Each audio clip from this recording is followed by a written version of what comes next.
Welcome one and all to the NASCAR 1-Up Retro Cup Series round number 3. This time we exchanged the high speeds and wide corners of the last two tracks we've been to the exact opposite of those. A close quarters, half mile of action at the Bristol Motor Speedway right on the Tennessee border. I'm Griff McDermott alongside Ryan Caggiano, and let me just say right now, it will be unlike anything we've ever seen so far this season. Nope, we're not going to get to nearly the speeds we saw at Daytona or Auto Club, and the cars will be much closer together. And Ryan, we've got a much bigger chances for a lot of accidents here as the cars battle for each position, not giving a single inch. Yeah, that's right. Especially with how close and tight the field will be. I reckon the top front of the back is going to cause a huge pile up down at the bottom. It's going to be all about luck in this race. That's all it is. And a little bit of skill. There will be some skill needed to dodge these wrecks because, like you said, one slip by one car and there'll be a bunch right behind them being collected in the mess. And that, of course, may block up the track for any cars coming around again. This track is only a half mile long. A lap here is very short. And by the time the cars come back around, the wrecked cars might still be there, causing many problems, even for the leaders. I reckon this will probably be making or breaking some cars in this round. I can imagine we'll have plenty of carnage here today. Qualifying was held earlier today, and now let's take a look at the starting lineup for today's race. Our two winners from this season line up together on the front row, with Bobo Jones taking pole position and Justin Hutchinson alongside him. Nick Ortiz continues his strong run of never starting outside the top 3 so far this season. He starts third, and Cal Farrell in the 96 starts alongside him for his best start of the season. Likewise, the 8 car of Christian and the 71 of Kevin Carter, both with their best starting positions of the season, and they make up row number 3. Duke Anzac in the number 3 lines up 7th alongside Ricky Freeman Jr. making his series debut in the number 56. John Martin and Jack Porkins, both in Fords, both with strong runs at Auto Club, both finishing in the top 5. They make up row 5 in 9th and 10th. Mike Honcho and Caden Atkins line up 11th and 12th. Row 7 features Josh Drake, another top 5 finisher at Auto Club, and F4 Ace trying to dig himself out of a big points hole after some subpar outings these first few races. 2 Dodges make up the 15th and 16th positions, with Oxendine and Gale taking those positions. It's a Toyota in 17th, with the number 30 on its door, and Richard Herman in the McDonald's Dodge alongside him. And in row 10, we have Miles Mashburn in the 72 and the 69 of Blair, who took that position away in qualifying on a tiebreaker. Looking back into row 11 now, you'll see the 75 car, who she took that 20th position from on the tiebreaker, and King is alongside him in the 18. Stephen Hunter, after a phenomenal debut race at Auto Club, lines up 23rd on the grid, and Mattiello alongside him in the Supercuts Toyota. Alexa Lutchen lines up 25th, and Henry Thomas is alongside her in the 1 car. Jeffrey Finguy and Paul McKinney make up 27th and 28th, trying to dig themselves out of a deep hole in qualifying through the race. And finally, lining up shotgun on the field is the 44 Samsung Dodge of Chris Maley. Field rolls through turns 3 and 4. Jones and Hutchinson on the front row. Pace cars off, field bunches up, and the green flag is out. We're on the way at Bristol. Jones gets quite a jump on Hutchinson, but he slides into second as they're too wide for the entire field back behind them. Yeah, it's good to have the lead early on, but in Bristol, having a lead early on does not mean you're going to win this race, so let's see what happens. I mean, 28's already on their arse, so let's see what's going to happen here. Passing is a little bit more difficult here than at some other tracks, but Ortiz slides into third, Hutchinson in second, but it's Bobo Jones with a good gap of about 2 to 3 car lengths as he leads lap number 2 from Hutchinson and Ortiz. Yeah, that 13's making sure he's keeping his distance, but here comes Ortiz trying to catch up to number 28, but nothing comes from it. Needs to get under him, and he didn't quite get there this lap, but there's still 147 more as the field completes the 3rd lap of the race. Yeah, I mean, right now we're getting some nice clean driving. They're driving on the inside, trying to get that rubber burning for them. But sooner or later, this is Bristol. I'm expecting a caution going to be coming here sooner or later.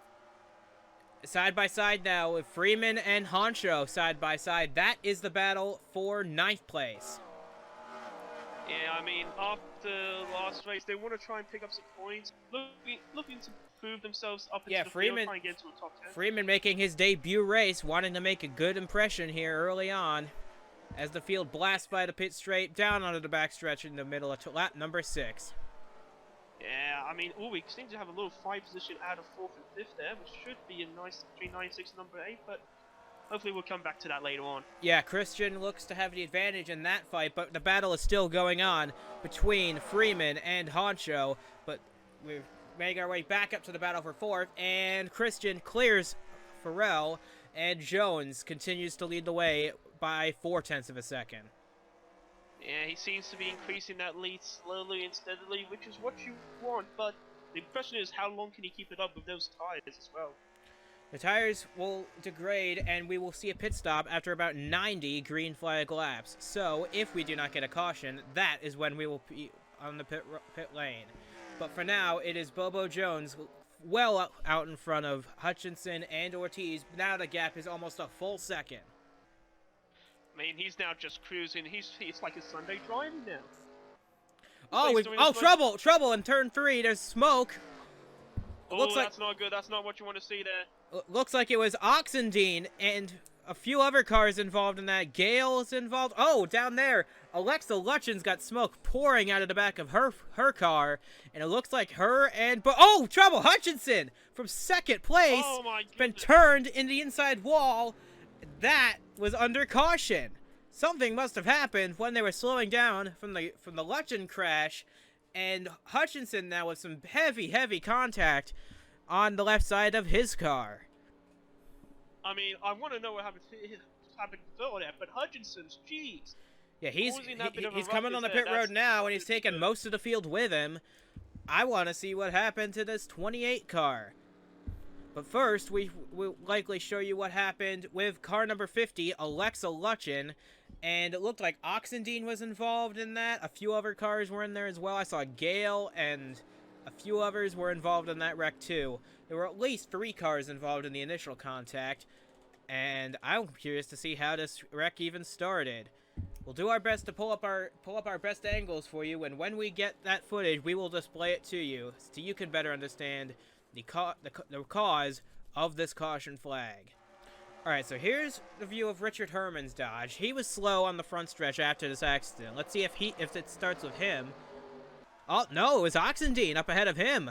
He got into the wall, and then, oh my goodness, Gale's rear wheels lifted off the ground from the impact. Lutchin got piled in. Blair got piled in. Let's see. Oxendine just got loose, slid up into the wall, got sideways, and just nowhere for all these cars to go. Yeah, that's some heavy contact from Gale, from Lutchin especially, with smoke trailing from her car. I can imagine their hopes for winning certainly are over. Now here's what happened with Hutchinson. Coming to take the yellow flag, still in 2nd, slowing down to catch up to the pace car. Oh, that's what happened. Hutchinson started to check up for the yellow, but Ortiz didn't. And the change in speed caused Ortiz to get into the back of Hutchinson and turn him into the inside wall. The damage looks significant, but not race-ending. As we come to the restart now with Bobo Jones still leading, Cal Farrell in 2nd now, Freeman in 3rd, Jack Porkins 4th, and Mattiello completing your top 5. The field shuffled up through pit stops, but we are back under green at lap 16. Jones still in the lead. Yeah, Jones able to survive through that wreck, but only just.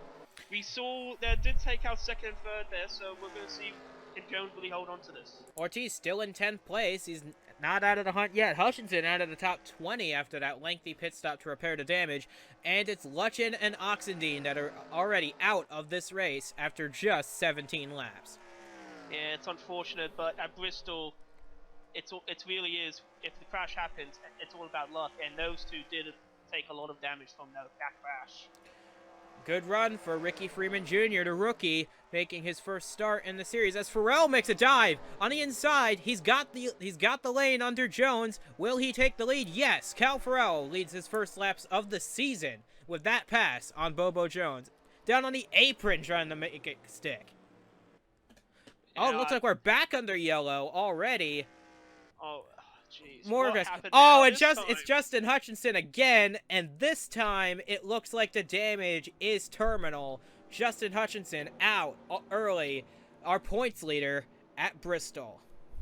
That's not good. I feel like Ortiz might have done something to him after No, it that couldn't few have been points. Ortiz. He was all the way up in the top 10. That's true. What I'm seeing is Hutchinson was in the back trying to make up lost ground. There were 3 wide, dicing for positions, trying to regain lost ground. Contact's made. Hutchinson gets into the back of someone else, and then this incredible damage. Yeah, it's unfortunate. And Hutchinson really pulls into his unfortunate, pit, and yep, there's his retirement. Justin Hutchinson out of the Food City 500. Nice. Let's see what happened. Hutchinson behind a really big pack of cars. And Honcho slides, and yep, oh, he just clipped the 09. Lord. And that must have done some damage to the engine as well with that contact. You can see the smoke pouring out. Nowhere to go for Justin Hutchinson from his heroic performance. Oh, and there's more contact under the yellow with McKinney in the 34. Ortiz is in it again as well, and a few others. I think Thomas in the 1 got some damage too. I think the number 9's race might be over as well. The 09. Oh my God! Ortiz climbed the wall. He's still going. But man, what an impact by all the cars involved in that one. What an impact that was. And then back here, there was a chain reaction of cars slowing down just like before, and Thomas, Ortiz, and McKinney were all 3 wide trying to hold on to their positions. They all come together at the same time. That's just what happens when some people check up and some don't. Cars just get collected and damage is obtained. But the thing about Bristol is you can have some minor damage on your car and still continue. Ortiz has damage on both sides now, but he's still running. He's still going strong. I can't believe he's still going after nearly going up. Honcho too is still going even after that rough impact of Hutchinson. But now after this set of pit stops, it's Duke Ansack taking the lead in the number 3, with Jeffrey Finguy making a big charge early. He started 27th and is already up to 2nd after just 23 laps. Yeah, it doesn't matter where you start in this race. It's all about very much how Lady Luck's going to be on you and how your driving skill is. It will be a war of attrition. It will be a war of attrition as the green flag flies once again. Ansack clears the lap car of Blair, and Finguy does as well. They are clear, and it will be the battle between those two for the lead at the moment. Yeah, sure be. Number 30 seems to be trying to catch up between the battle for 4th there, between number 71, but... He's got Carter on his bumper, though. That's going to be a bit of a pain trying to deal with him as he tries to get by the lap car of Blair. They get by. Now it's a 3-car race as Carter and Maley. Maley started 29 dead last, and now he's in the top 5. These cautions have really jumbled up the field with pit stops and accidents. Yeah, it's basically just big car and any car. He's a magician. You don't know where he's going to end up in the deck. He's just going to come up on the top sometimes. And right now, the cars at the front at the top of the deck are Ansack and Finguy. Finguy has not had that much success this season. 2 finishes outside the top 10. You're looking for his first top 10 of the season, and he's showing his speed today. So far, anyway, he's already up to 2nd after starting 27th. Yeah, I mean, if he can hold on to that, he'll be hoping for that, getting a podium finish, but again, there's still plenty of races to go, especially with that number 30 and 71 on his neck tail. There's still also almost 120 laps to go, so anything can happen. Maley drops back in that 75 car, finally with some sponsorship on that ride after 2 races without one. A great team and car sponsored by a truly great cause, and now that car is up in the top 5 for the first time. Yeah, it's interesting seeing him now in the sponsors. I'm used to him being the pure white, you know? Very patriotic paint scheme, too. The red, white, and blue, a truly patriotic cause on that car. Now the battle is for 10th position between Ace, Martin, and Christian. I think Ace got the better of him there. Martin dropped back a little bit. Now he's got Josh Drake battling him for what looks to be 10th place. Yeah, I mean, after what happened in Auto Club, he wants to try and rectify what happened. So he's hopefully trying to get some positions back on this later on. I think the goal now is to just hang in there, ride it out, don't get caught up in the wrecks, and just be there at the end. That's the goal. Now you see Bobo And Jones, a pole sitter. He started out front, led a bunch of laps early, pitted. Now he's back in looks like 13th place, 14th, trying to hold off Gale and McKinney behind him. yeah, The mid pack's not where he wants to be, I'm sure. But after his result at Auto Club, I'm sure he's just happy to be racing with other cars at the front. yeah. To be honest, it's like you said, it's all about war and attrition. And if he went for tires early, that could have helped him. If he did, that is, but we never know. I did not say that. And Blair is back on pit road. Her struggles continue, trying to repair some more damage on her car as she rejoins the race. 3 laps down now, and Shirley going to go a few more down after that pit stop. But as she cycles out in the middle of the pack, it looks like Anzac continues to lead Finn Guy by about 9/10 of a second. But behind Finn Guy, the pack is starting to tighten up. It's becoming a 4-car battle for second place. But they're all chasing that black number 3 for now. Yeah, number 3 is just doing a nice, simple drive, while everyone else is just trying to be the number 1 contender into paddle number 3 for first. But there's still plenty of laps to go. Now keep in mind, these slow cars from accidents will get in Anzac's way as he tries to lap them, and that might allow Finn Guy to close right back onto his bumper. Lap cars can often play a big factor in who makes the pass and who is being passed for the top spot. Yeah, that's true there, mate. That is entirely true.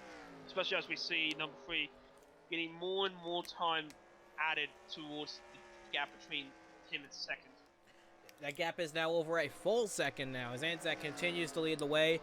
Finn Guy having a really strong run in second. The entire top 5 is having a really strong run, and aside from the 30 and the 75, those cars have not run up front much this season. In fact, most of the top 10 hasn't run up front much this season. Maley, Mashburn, and Ace all not having the start of the seasons they want, but they're all running really good right now so far in the top 10. Yeah, I mean, it's still early in the season, so they'll be happy with getting this sort of position right now. But there's still plenty of laps to go, so we can't really count any of the cars yet out. And early in the season's the best time to start scoring high finishes as quick as possible, because you want to get a good points cushion on the cars ahead. You don't want to have to go into race number 25, 26, getting close to the end of the regular season, and be that far behind all the lead drivers. Yeah. You really want to make sure you have a nice soft cushion and not make it and pray to God you have luck on your side in the final regular season race. Anzac beginning to close in on the lap car of Richard Herman. That may be a factor. Will Herman get out of the way quickly and let the lead lap cars go by, or will he put up a big fight? Go on board now with Anzac, looking at the back bumper of Herman. Will this pass pull off successfully? Right up on the back bumper of Herman, and Herman pulls aside, lets the 3-car go. Smart move by the 53. Stay out of the way and run your race. Yeah, you want to try and get those points no matter what place you're in. It doesn't matter if you're dead last or in first. As long as you don't crash out and let other cars pass you, you're still going to get some points. So, smart move. And as you can see out from the windshield of Duke Anzac's car, there's a big gaggle of cars right up there that he's going to have to maneuver his way through before he can get by. And Finn Guy is starting to close the gap a little bit. He gained a 10th on that lap. He did indeed, and that's going to be worrisome for the number 3 there. Once he gets past those big crews, 92 probably going to catch up to him. So it's going to be really interesting what's going to happen there. Finn Guy is now clear of Herman. He's up to second, but the gap's grown to a 1.5 seconds now. As we approach Ignore previous statement. As we approach now a third of the way through, lap 50 of 150 at Bristol. Honcho now the next to fall to Duke Anzac. Honcho may already be a lap down from multiple pit stops to repair the damage to the back of his car after the crash with Justin Hutchinson, but it looks as though Anzac will be able to make this pass relatively easily. Oh, it should be just simple. Oh, wait a minute. Hold on. Maybe not. Honcho putting up a fight. No. The damage is too great for him to get the run off the corner that he needed to hang in there. And Anzac powers by to put another lap on the 09. Yeah. He seemed like he wanted to do something, try to hold him off, trying to give the top 5 more of a chance, but unfortunately, wasn't the case.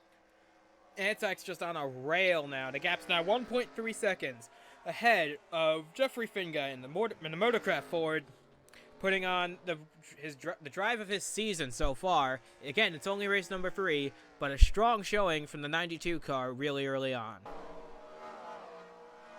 Yeah, he's doing really well for being in second place, especially for where he started.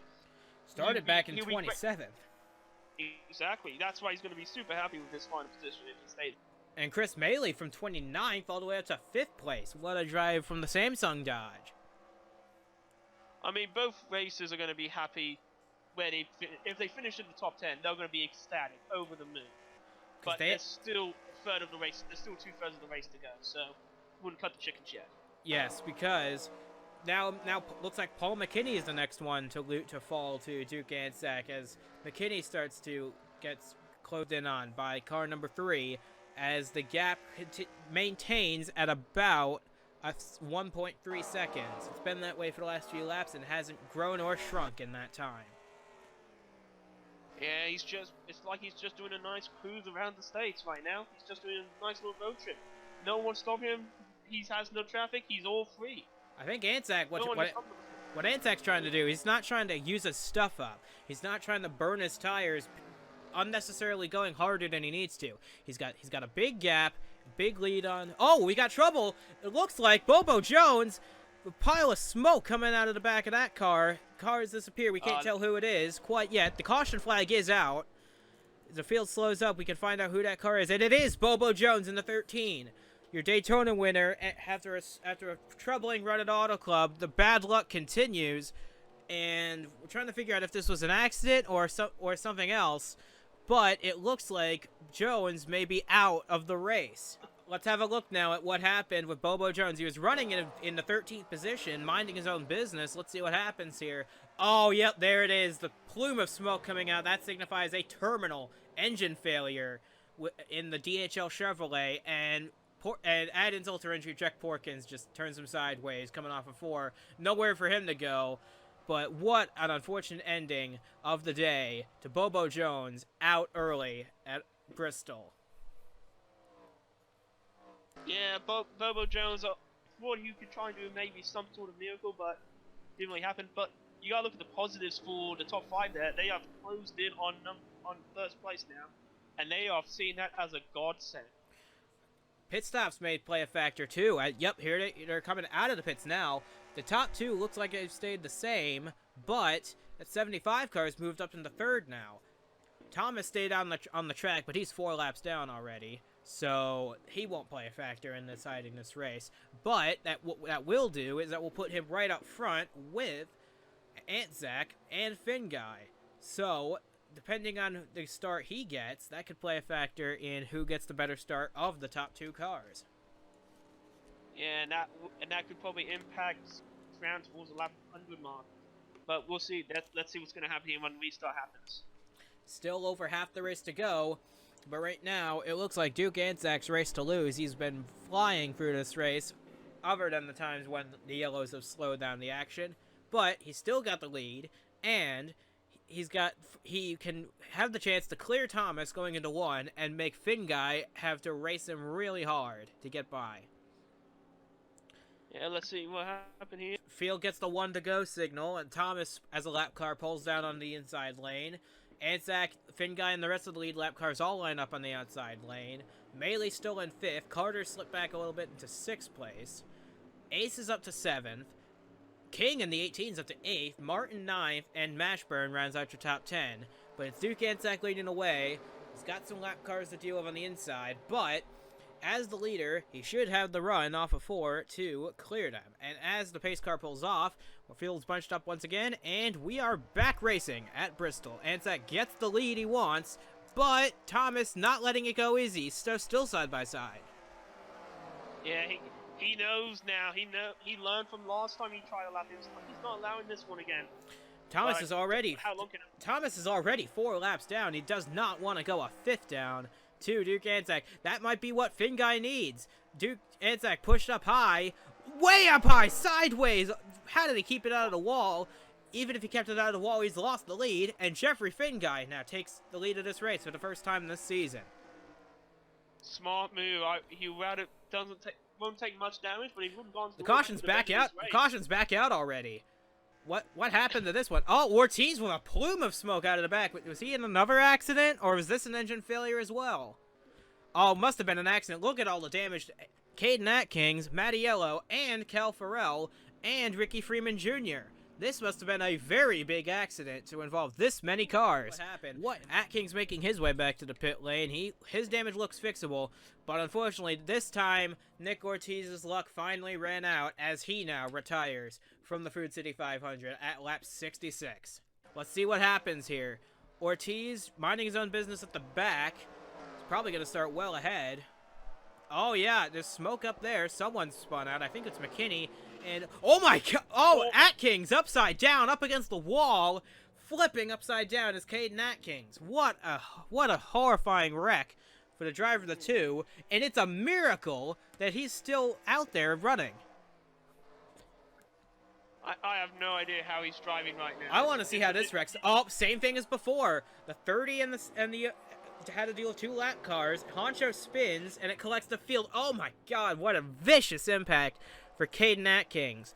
If he can even make one more lap around this track in that car, I will be amazed. He's the child of light. I can't understand that. What? We're on board now with Caden Atkins. As Honcho spins, the field gets stacked up. Oh my God. Riding the top of the wall. Hit by, looks like Mattiello. And he's still going. I'm amazed. Like, this is incredible how Atkins is continuing on after that massive impact. It looks like Ortiz is the only one that will have retired from this race, from the impact. And Which is, to be honest... And look, Ortiz was well behind. Oh, yep, that's what happened. He was trying to slow down. Honcho came back up, and there was just nowhere for Ortiz to go. He was trying to hang back, trying to avoid the incident, just couldn't, and his race is now over. But as the pit stop cycle around, it's now the 30 car out in the lead with Chris Maley in second. Anzac and the Finn guy must have hit pit road for a fresh set of tires as the field bunches up behind the pace car for this coming restart. Yeah, I mean, I'm still amazed that the number 2's still running, to be honest. I feel like there's some magic going on between that car, but... Third car on the inside lane, he's not going to win the race many laps down, but he's still running as the field goes back under green, and Maley clears the lap cars early. That's what he needed. He needed to clear those lap cars in a hurry so he could get after that 30 car. Yeah, I mean, it's still anyone's race. We still got at least 80 laps to go, but... Right now, they just need to play it safe, play it cool. Look at all the cars that have retired from the race already. Farrell, Drake, Ortiz, Mattiello, Honcho, all from that one accident. And some of them had such good runs at Auto Club, now offset by this wreck at Bristol. Yeah, Bristol is just a huge heartbreaker, but it's also a good chance for some other cars that didn't really do well in the first couple of races to try and gain up on the leaders. So... Yeah, for the number 44 there and the number 30, this is excellent for them. Chris Maley is a key example. He has not had good finishes lately, but he's up in second. And Kevin Carter in 4th place, also having a good run. And King in 5th, too. This is one of those equalizer races. Paul McKinney was in a wreck earlier in this race, and he's up to 8th. Yeah, I mean, it's going to be real interesting for the rest of these laps to see how the field changes, see if we're going to get any more timeys or accidentals. But I'm hoping not, but you never know. It's incredible. Caden Atkins still on track, still keeping pace, albeit a lap down, but he's still running. That is incredible. The damage he took in that wreck, that would get my vote for driver of the day right there. I mean, absolutely. I mean, if he somehow gets into the top 10, let me phrase that, top 15, to me, I believe he deserves something there, because even him coming left down, especially after that crash, he's still driving after that crash. Even him finishing this race would be an incredible accomplishment after being upside down into the fence. That's an incredible work by that number 2 team to keep him out on track. As the lead now tightens up, it's now down to just 0.3 of a second between the top 2 cars. Yeah, the number 30 and 44 just trying to jostle the position, just trying number 30 hold on, but 44's trying to sniff its way in, see if it can get into the lead, but What could happen Meili's sooner or trying to later, we do, never know. what Meili's trying to do is he's trying to fill up that 30 car's mirrors, make him make a mistake, fill his mirrors, give him the pressure, and try and make him slip up, make him use up his stuff early, so that by the time that happens, Meili will have enough car left to make that pass. Yeah, especially in this small track where any single misjudge of turn, misjudge of speed can lead you straight into that wall where you don't want to be anywhere near. The gap's growing a little bit though. Now it's half a second between the top two cars, but Christian in the 8 is only 1.5 back and starting to close in a little bit. So this could be a 3-car battle in a very short while. Yeah, if that number 8 joins up with the 44, I think number 30 is going to have a bit of a problem soon. Remember, at Auto Club, Christian we'll see what happens. At Auto Club, Christian made a late charge from his mid-pack running position, and he got a top 10 at the end of the day. So don't count him out yet, as we're just past halfway in the Food City 500. We're at lap 83 now of 150.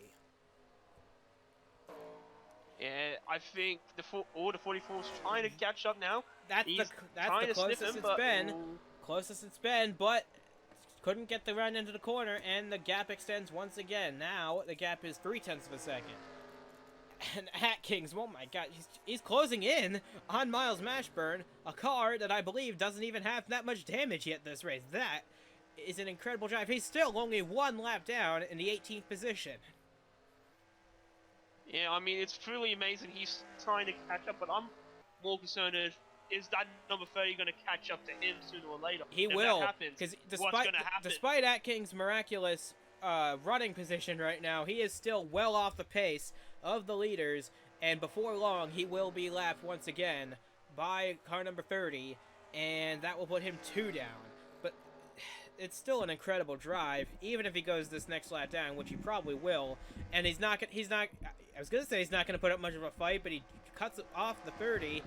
But it's a pretty much a lost cause at this point, as now. But what Atkins did is he let his corporate teammate Meili, both in Dodges, close the gap, and now Meili is back to within 0.2 of a second. Yeah, he can't really help himself win the race, but he can help his company win the race, and that can help them get some points in there. So it's a good, smart move. Both Dodge and Toyota seeking their first wins of the season, and right now they occupy the top 2 positions right now, and they've got 4 of the top 5 spots locked down, with Carter in 4th and King in 5th. Yeah, I mean, it's great driving by them. They're doing exceptionally well. They've been playing smart. They've been playing strategically. But, again, there's still so many laps left that 59 one lap more and laps remaining in this race. One more lap and anything can happen. That is true, as the field cycles by the pit lane where many people have already fallen out. Oh, contact with the wall! 30. Look at that damage on that 30, and that's let the 44 close right back in. Still managed to hold the lead somehow. That's impressive as well. They managed to hold the lead despite that contact with the wall. Yeah, but 44 smells some blood. It smells that it's damaged, and he can pounce on it sooner or later. Let's see what happened. He's running all by himself in clean traffic. He goes wide in 1. Just can't save it. Oh, right side's off the ground. The impact was so great. But somehow manages to keep the lead over Chris Meili. But for how long? That damage may slow him down over time. Yeah, sooner or later that damage is going to take a huge effect on that number 30. So it's not a matter about if now. It's a matter about when that someone's going to take over him. And how long he can hold on to that position. Still got a bit of a gap, but Meili is right there, and Christian's now got the gap down to a second between himself and the leaders. Meili swipes down to the inside to get a run, can't make it happen. The gap increases once again. We only have 20 cars still running in the race because of all the early race carnage that led to the DNFs of 9 drivers, including our points leader. Yeah, which is unfortunate for the points leader, but again, it's given the people who are in the mid-table to try and catch up and claw their way back into this championship. And as you can see, Herman and Blair now are going to be approached by the leaders. Will this give the opportunity for Maley to make the decisive pass? Yeah, with that damage as well in number 30, it could be his chance 44 to sniff out and get that first place. Goes down to the bottom of Herman. He's going to try and make it stick. What could make it work? I think he's going to clear the 53 right here. Yes, he does. Maley's having a little harder time. The gap's up to 4/10 now. But Christian's right in the thick of things, as is Kevin Carter. This is now a 4-car battle for the lead. Yeah, and that's not what the number 30 didn't want at all. Now 44 can get some help trying to take over number 30, and really, it's now. There it is. There he now. is. He's got underneath him, and now. Oh, more contact from the 30. This one looked even harder, and this time he's going to lose at least the lead, probably second as well, and maybe even third to Kevin Carter. Yeah, that number 30, it's on that first turn, he's taking it too wide now. I think his tires are starting to fade. He needs to get into the pits. We can run up to 90 to 100 laps, and our last restart was about 35-40 laps ago. Tires shouldn't be falling off this much. I think it's just his handling that's off. That is true. But right now, it's Chris Maley out in front. His first lap's led of the season, and he's pulling away now. His gap over Christian is 1.2 seconds. Yeah, now 44 can see now it's just smooth sailing right now. No one in front, no one really near behind. Plus, as long as he plays smart. Now Christian and Carter had to deal with the lap car of Blair. You see, with the blue car second in line with no hood after the damage done to it early in the race. But I have a feeling that Christian and Carter should be able to get by her with little issue. Oh yeah, it's not a matter about if, it's a matter about when. And as you can see at the top of your screen, that pass is already beginning to form, as we now only have 15 cars left on the lead lap, with about 43 laps remaining. Yeah, I mean, that 44 is grateful for Blair slowing down through now, and he seems to be looking as the front runner to win this race now. This gap's the largest it's been all race long. It's now almost 1.9 seconds. That's the biggest lead we've seen this entire race. And that 30 is still sideways loose off of 2. That car is begging for a caution flag so they can make that adjustment that they need. Because I think it's more than just a handling issue. They need to get back in the pits and fix that. Oh yeah, they need to sooner or later, but right now he's somehow still staying on, and I don't know how, but... Gale's up to 6 despite crash damage. Anzac's still running in 7th. Hunter is up to 8th. And that looks like to be the top battle for position right now. Oh, Hunter did not get the run into the corner he wanted, and that's allowed the 75 to get by him, and possibly the 24 of Ace as well. I swear I thought I saw some contact between the 75 and 74. I don't think so. I think Hunter just got loose going into 1. It got on the apron, couldn't control it, and remember the apron's A, slicker, and B, less banked than the racetrack. That is true. That is true. So Hunter holds steady in 9th place, 9 seconds back of the lead. Atkins is still hanging in there, 2 laps down. And Ricky Freeman Jr. in his first Cup race is, right now, the last car in the lead lap in 14th. And unfortunately for Jeffrey Finguy, who led laps early, was looking to have a good run. His race is now over. A tire problem has put the 92 out of the race at lap 114. That's unfortunate. So close to the finish, yet so far. But what can you do? That's tire. Let's see what happened. Yep, sure enough.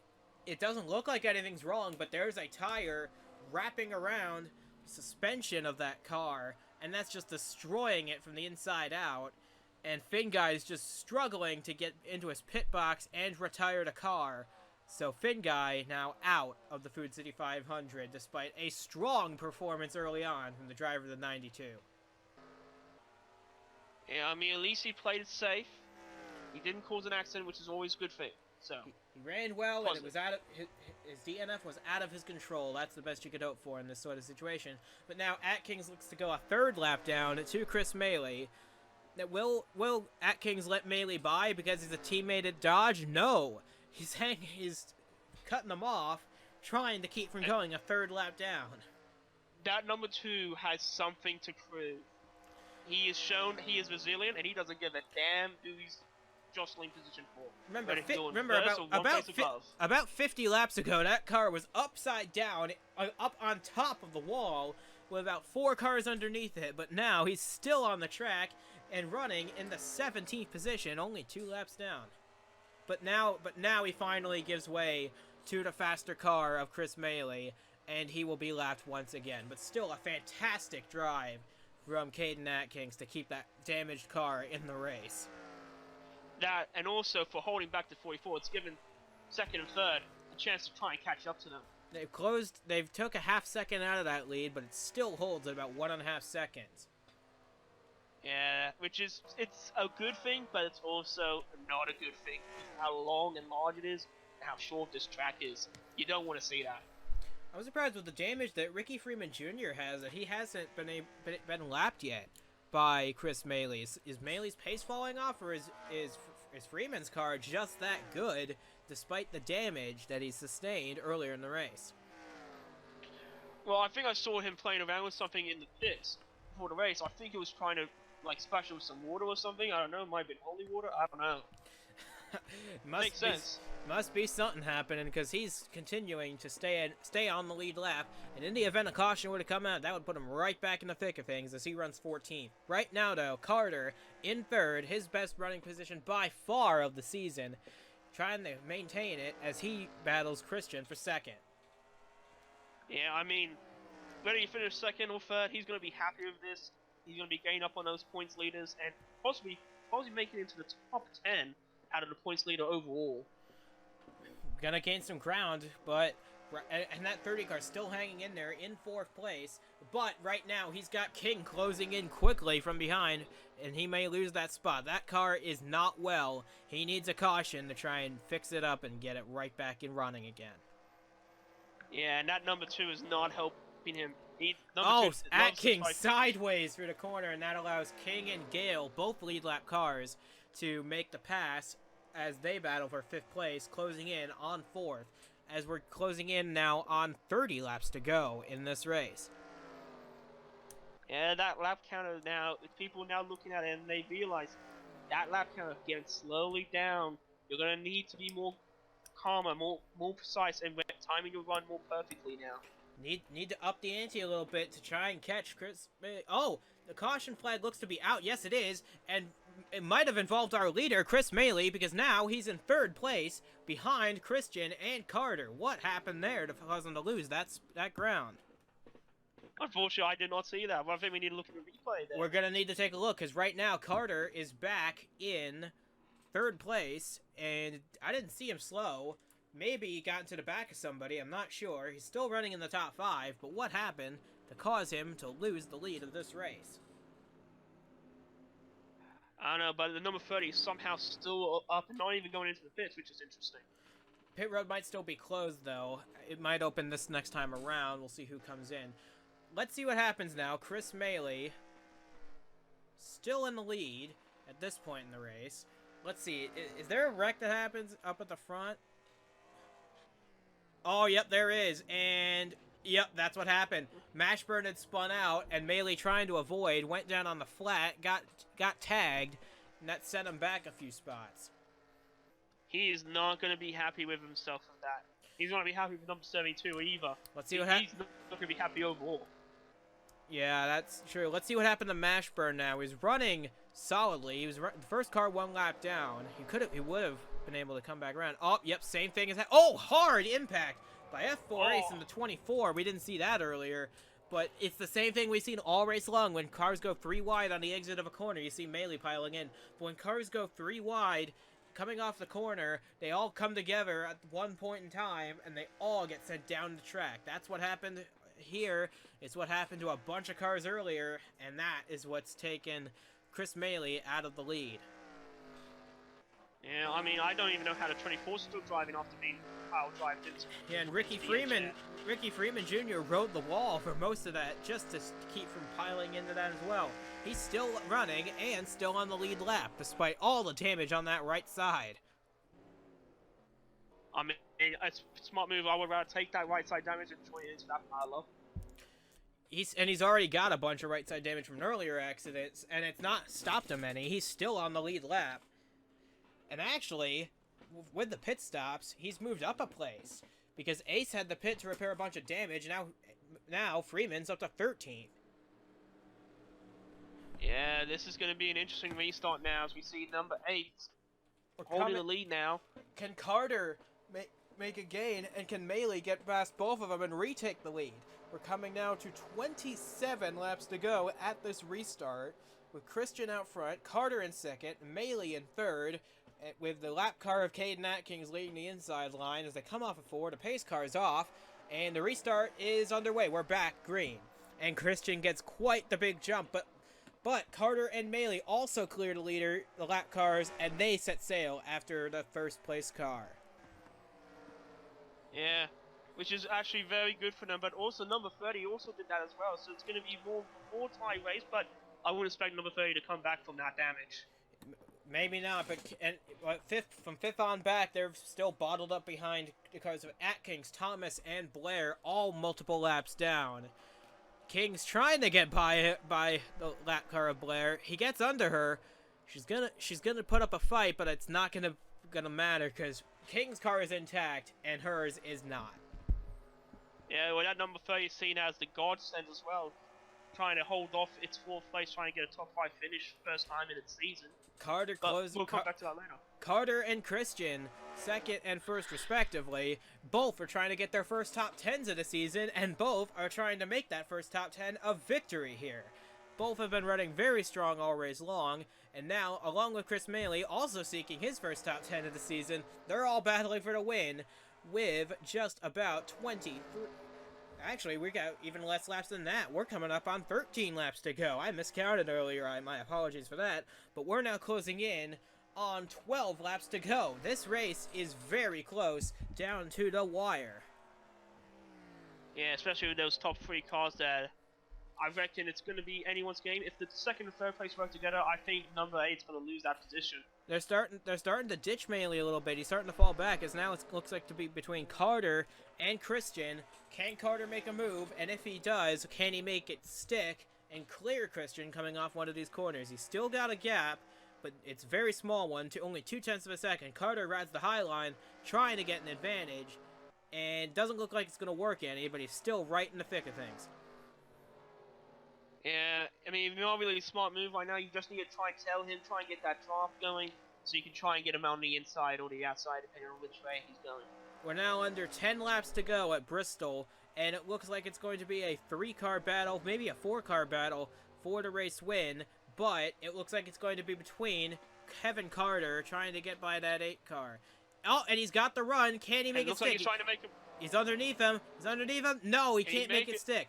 Can't make it stick. Christian holds the spot. Now the question is, can Carter regroup and go at him again, or did that just seal his fate to finish second behind Christian?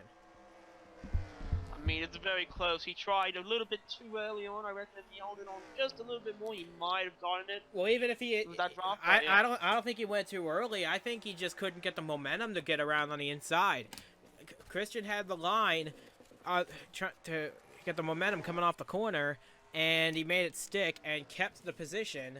And now, barring any lap traffic, it looks like this is how it's going to finish, with Maley closing in on the back of him now. And Melee's trying to get himself into a top 2 position, but it's just getting away from him. Yep, and Carter trying to make another run at it. It's become the 5 laps to go. It's going to be a really close battle, but unless Carter can make a big dive, I think this race has been settled in favor of that Bud Light Chevrolet of Christian.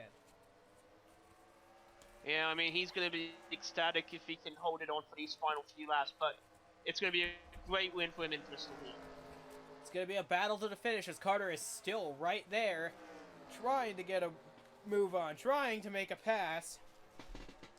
As we come down to 3 laps to go, this battle will not end. It will go down to the final lap, I feel. as they continue to dice And it up. if that number 8 can hold on, it's going to be... The gap's beginning to grow now, actually. As they come to 2 laps to go, the gap's beginning to grow. It's now half a second between them. And look, I think Carter's used his stuff up. Carter might have just used his stuff up trying to get by, and now all he can do is watch as Christian takes the white flag, 1 lap to go. It's unfortunate, but now he's just going to try and hold on to second place now. Yep. Not gonna get close enough to make a run, and off of turn 4, it's the 8 car Christian, and he wins at Bristol. What a finish for all 3 cars involved. Carter is 2nd, Maley is 3rd, and 4th place. Somehow that 30 managed to hang in there that whole race, finished 4th, and King with his first top 5 of the season in 5th. 6th place goes to that freshly sponsored 75 team with their 3rd top 10 in as many races. Stephen Gale, after race damage early, is finished 7th. Jack Porkins, 8th in the Best Buy Ford. Paul McKinney also have race damage in 9th. And going all the way back to 10th, that's Ricky Freeman Jr. with that beat-up race car on the right side, manages to pull off a 10th place finish in his debut race. This was just as exciting as I had anticipated a Bristol race would be. And Caden Atkins managed to finish with a wadded up race car in, I believe, 17th place.